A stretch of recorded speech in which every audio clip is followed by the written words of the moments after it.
As part of the 16 Days of Activism, a men's forum focusing on gender-based violence was held today in Belize City.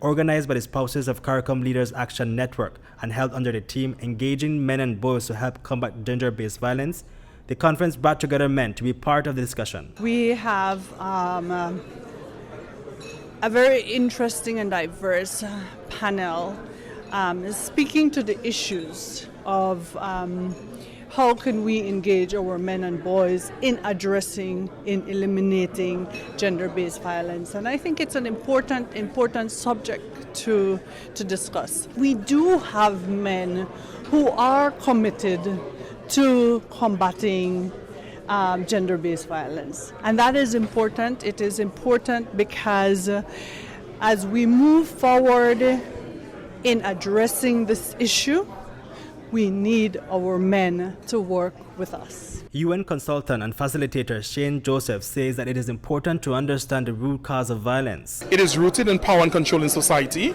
and oftentimes we see the statistics, the empirical data tells us clearly, disproportionately, that men are the perpetrators of violence against female.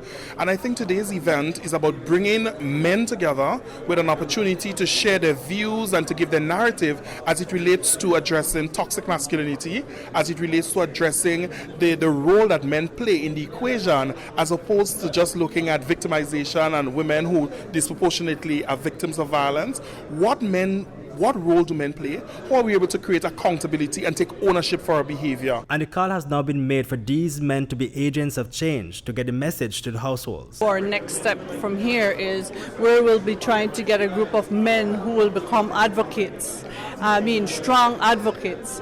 And it's important because in the room we have men from all over Belize. But you're right, we're speaking to the converted. Some of them are converted, not all of them.